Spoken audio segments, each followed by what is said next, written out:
Bonsoir, donc aujourd'hui je vais vous faire ma première vidéo pour vous parler un petit peu de Yu-Gi-Oh! Alors plutôt que de m'étendre sur mon deck ou vous montrer mon deck, je vais plutôt vous montrer un petit peu comment on pourrait jouer avec mon premier deck, qui est donc mon deck principal, qui est donc un deck Dino. Donc là, ceci c'est mon slide deck. Voilà. Mon Extra deck. J'ai incorporé les lignes, puisque aujourd'hui il faut bien jouer avec les lignes, donc voilà. Mais ça ne veut pas dire qu'elles sont forcément utiles. Voilà, donc je vais vous montrer un petit peu en action comment cela peut se jouer. En espérant que j'ai une bonne main, parce que moi et les mains pourries, c'est une habitude. Donc, 5 cartes. Voilà. Donc regardons ce que j'ai. J'ai Cascade, Dame de Dragon. Donc ça permet d'invoquer un monstre Wyrm pour le rajouter à ma main. Appel de lettre hantée, ça je pense que vous connaissez tous. Ça permet de faire venir un monstre sur le terrain.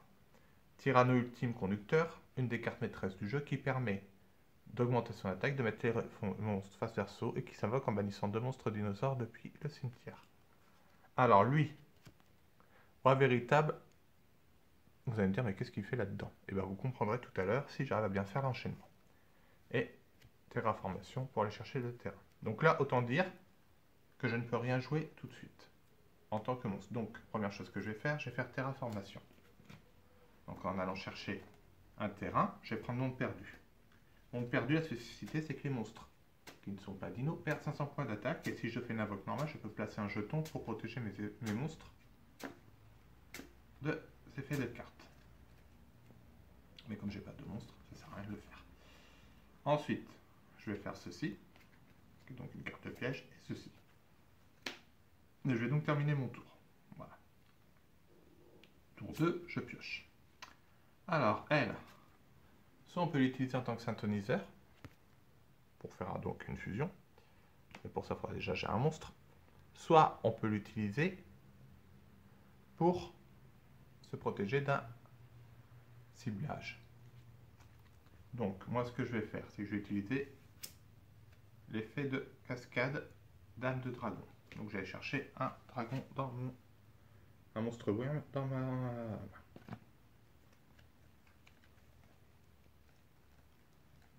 Alors.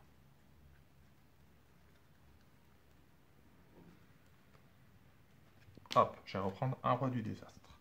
Un roi véritable, le désastre.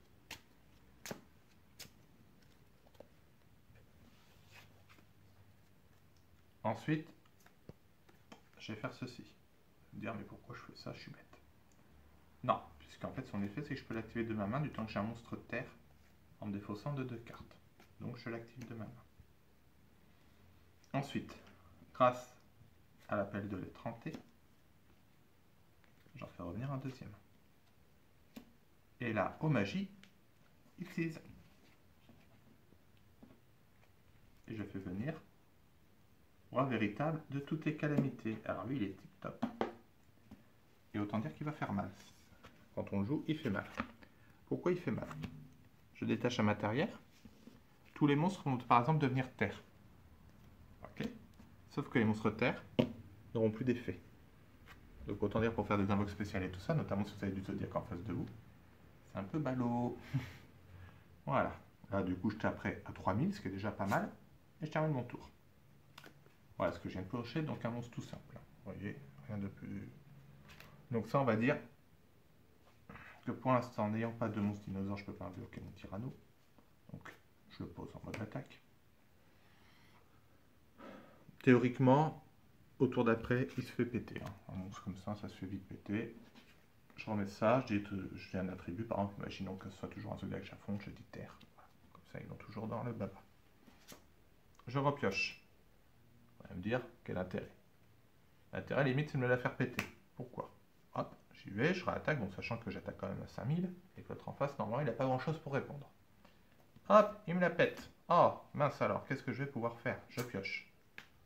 Et là, c'est top. Parce que j'ai pioché lui. Ah, lui, vous allez me dire, Oviraptor mangeable. Oviraptor mangeable, c'est simple, je le pose. Je peux aller tuto un monstre de masse niveau 4 dans mon deck. Mais bien sûr de type dino. Alors, je vais aller tuto. Giant Reds, Grand Reds. Pourquoi? Parce que quand cette carte est bannie du cimetière, je peux la faire revenir sur le terrain. Mais là, je ne peux pas l'invoquer. Puisque j'ai déjà fait mon invoque normal, pour ceux qui ont bien suivi.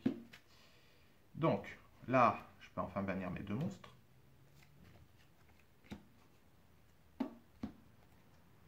Et comme ceci, je fais venir lui.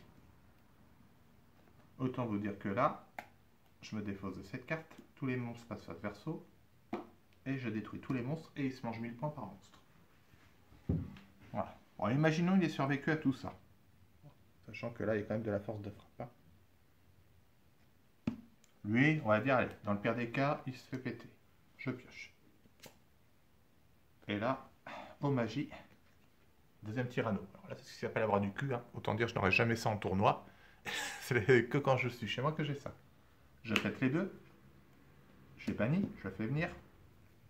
Lui, n'oubliez pas, il a été banni. Il revient. Voilà.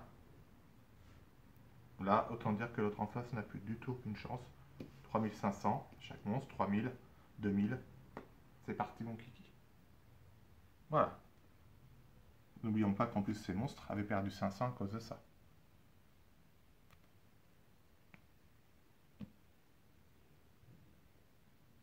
Donc voilà, c'était un petit peu pour vous montrer ce qu'on peut faire avec un petit deck dino un petit peu revisité. Vous direz, c'est pas nouveau, je sais bien, c'est la mode ce deck là. Mais voilà, il est efficace, il fonctionne.